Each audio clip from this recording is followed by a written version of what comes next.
I think we're in the beginning of a brand new bull market here, and a much bigger bull market that could extend, and I could see gold getting to 6,000 rather quickly.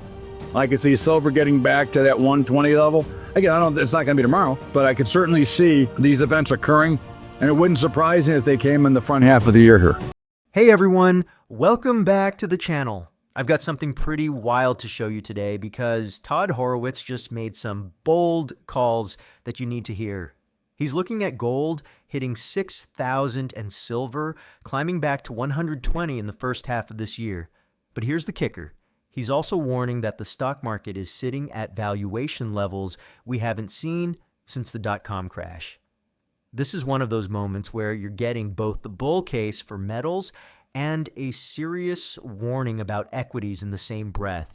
Make sure you stick around because toward the end, he breaks down the exact profit-taking strategy he used during silver's massive spike to 120, and it's honestly one of the best trading lessons you're going to hear. Drop a comment and let me know where you're watching from.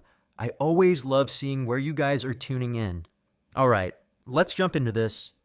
Well, it's great to have you. Yeah, I mean, since the last time we talked, we saw silver surge to 120 plus, crash back down to like 74, and now we're climbing back towards $90 today.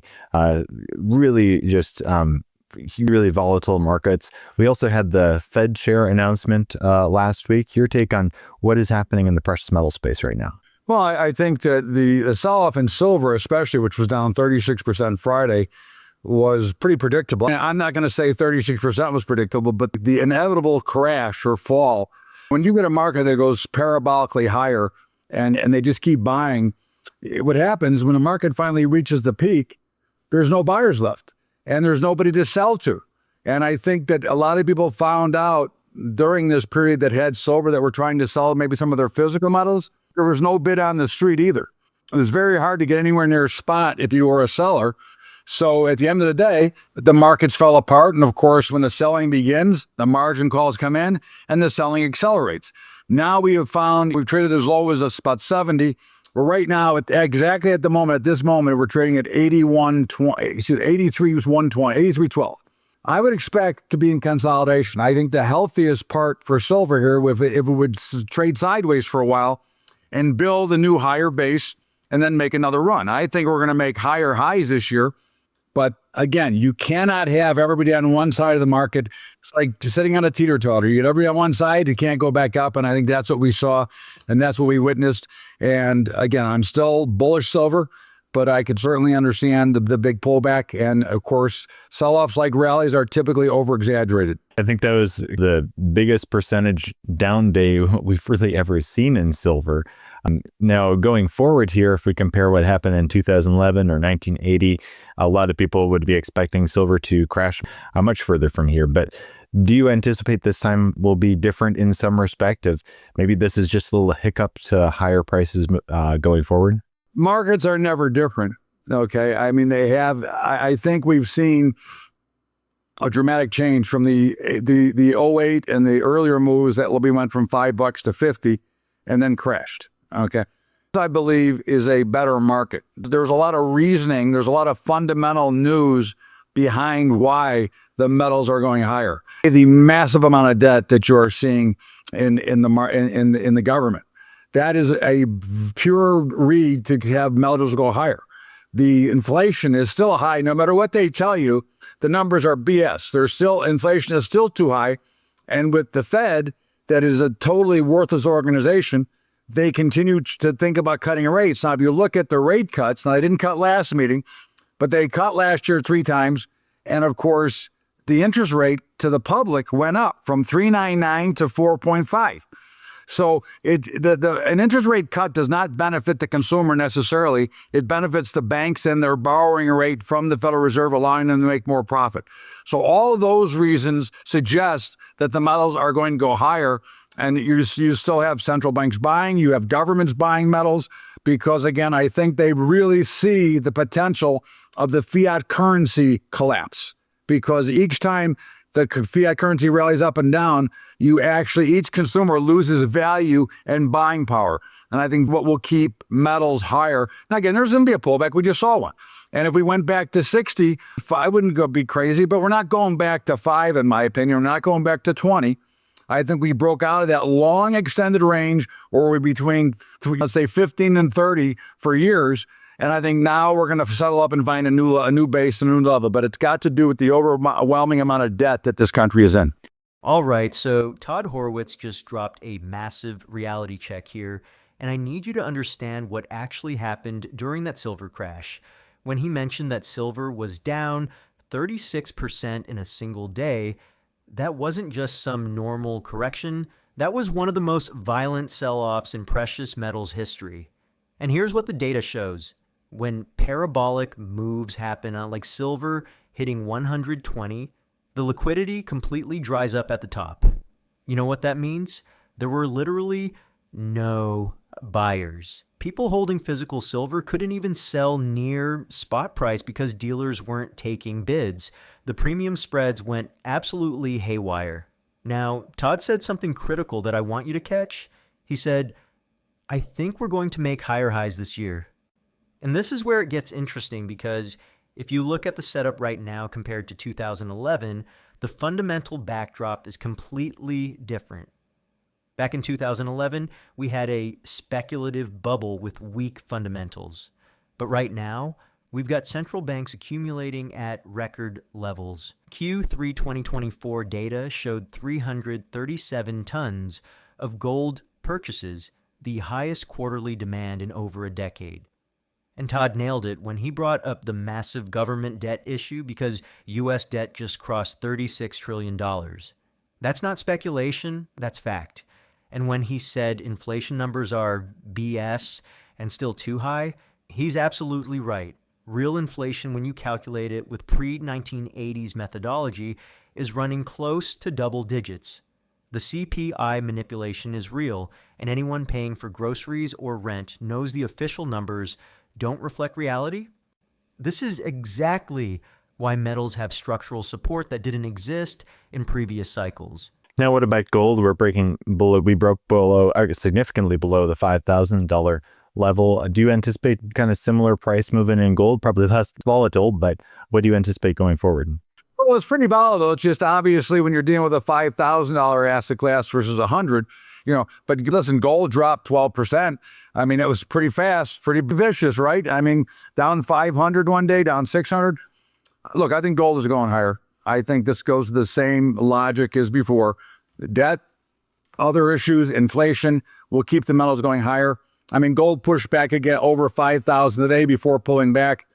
I would expect gold, and I would hope that gold would consolidate somewhere between 4,000 and 5,000 and then make its next move to the upside. I think we're in the beginning of a brand new bull market here, and a much bigger bull market that could extend, and I could see gold getting to 6,000 rather quickly.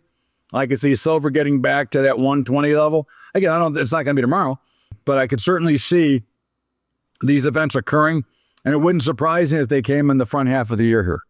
And what impact, if at all, do you think the Fed chair announcement had on the price of precious metals? Because a lot of people are thinking that Kevin Warsh was kind of the most hawkish of the bunch of Trump was going to pick from. So your perspective on that and how he might impact monetary policy going forward?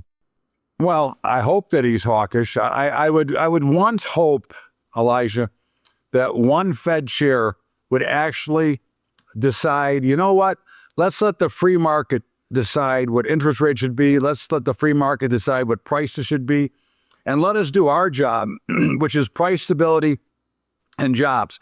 And they got a big job in front of them because we're losing jobs at record paces right now. And it's only going to get worse. And we're not losing minimum wage jobs. We're losing good management jobs that are being replaced by AI, which is not healthy for the economy, not healthy for anybody, because those jobs are never coming back. When it comes to the stock market, one of the things that you've been hammering on for quite a while now is you are anticipating a significant downturn. Did you want to give us an update on that? How close do you think we are to, maybe a 50% haircut or so? It's hard to say, but I will give you one statistic. I'm not a big statistic guy, but I'll give you one statistic. The markets are priced at 306% of the M2 money set supply. Okay. Never in history have we been this high. The last time we got over 300% was the dot-com bubble, and we all know what happened there. So there are so many warning signs out there right now. But again, can I tell you when it's going to happen? No. They're down pretty healthy today, but it's one day. And basically, we're still in a pretty much of an uptrend. So I cannot predict the top, nor would I try to. I think what most people fail to understand is that when these markets do turn around, you'll have plenty of time to sell it. You'll have plenty of time to sell what you own. Okay. What happens is people wait and then it's too late and then they panic. When you recognize that the actual trend is turned, that is the time to either get short or liquidate if you're going to liquidate, and not wait until everybody else is panicking. Very similar. Listen, I sold some silver. This is the moment that changes everything. When Todd said, I think we're in the beginning of a brand new bull market here, and I could see gold getting to 6,000 rather quickly and silver back to 120. That's not just hopium. That's a thesis based on what's happening beneath the surface. And he specifically said front half of the year. Let me tell you why this matters. Gold just broke through 5,000 for the first time ever, pulled back, and is now consolidating. That consolidation between 4,000 and 5,000 that Todd mentioned, that's healthy accumulation. When you see gold holding these levels despite massive volatility, that tells you institutional money is stepping in on dips. But here's the real bombshell that everyone needs to understand. Todd dropped a stat that should terrify equity holders. He said, we are priced at 306% of the M2 money supply. Never in history have we been this high. The last time we got over 300% was the dot-com bubble. Let me break down what this actually means. The M2 money supply measures the total amount of money in circulation, and when stock market valuations hit 306% of that, you're in extreme bubble territory. For context, during the dot-com peak, we barely crossed 300%, and we all know how that ended. NASDAQ crashed 78% from peak to trough. Right now, we're above that level. This is why Todd's precious metals thesis is so critical. When equities are this overextended, gold and silver become the safe haven trade. And if you look at historical patterns, every major equity bubble collapse has been preceded by metals building a base, which is exactly what we're seeing right now with gold consolidating above 4,800 and silver finding support above 80. The setup for a major metals rally into mid-2025 is absolutely there. At 100, okay? Yes, it went to 120, but I was happy to be out at 100. Now, when it's at 75 or 80, I'm very happy to be out at 100. I think a few people that we have had on the show have also been saying, yeah, they were selling at 100 and stuff, and they were calling it. I mean, Clem Chambers was one, Christopher Mullen, another who sold around that area, and we did see this big pullback. And I think that's something for those who are trading or who are looking to take profits. It sometimes is difficult when everyone is so bullish, the certain sector, to really just take profits and let the trend run from there. And I think foregone gains are something that a lot of people are hesitant to accept. I think the biggest advice I can give anybody is you should be pissed off that you didn't make as much as you should have, okay? Because you're going to be a lot happier because these events occur all the time. If you're thinking of selling, then pick a number and sell it. Don't try to you're not going to sell the top. It does not work that way. You're not going to buy the bottom. If you're trying to sell it and you think you want to sell, pick a level, take it, and get out. If you want to buy it, pick a number and take it and be willing to live with it. Again, we cannot predict the overall outcome. We cannot predict the insanity that goes on when markets are panicking. Okay, it's just like trading places. They panicking out there. I can feel it. You cannot predict that. So you have to look at it objectively and know that when a market is going straight up at a 90-degree angle or higher, it is most likely going to be the end of that move, and it's a great time to take some profit off the table. Certainly. And I think, I mean, that's one example that we just saw. Another thing that a lot of people have been looking at, and you as well, are ratios, because when we're talking about inflation, the dollar is continuously losing value. So if you just pick a number, maybe in the short term that works, but over the long term, you might want to also be looking at ratios, the stock market versus the M2 money supply, as you mentioned. What are some other ratios that maybe you're looking at right now to consider when different sectors are overvalued? Well, I mean, I think you look at actually what the PE ratios are. If you look at that stuff, I don't look at it a lot, but you know when they're dramatically overvalued, but you have to be very careful because it's not an individual issue. This right here is the most important trading lesson you're going to hear. Todd said, I sold some silver at 100. Yes, it went to 120, but I was happy to be out at 100, and when it dropped to 75 or 80, I'm very happy to be out at 100. That statement right there separates professionals from amateurs, because here's what happens to most traders. They see silver at 100, they think it's going to 150, they hold through 120, then they watch it crash to 74, and they're stuck. Todd made his decision, took his profit, and slept well while everyone else panic sold into the crash. And then he dropped the line that every trader needs tattooed on their brain. You should be pissed off that you didn't make as much as you should, because you're going to be a lot happier. Think about that psychology for a second. He's saying it's better to leave money on the table than to hold for the perfect top and get slaughtered on the way down. Because you're not going to sell the top, you're not going to buy the bottom. That's just not how markets work. When silver went parabolic to 120, that 90-degree angle move was the signal to take profit, not to buy more. And this applies to everything right now. If you're holding gold positions and you see it spike to 5,300 tomorrow, that might be your exit for a portion.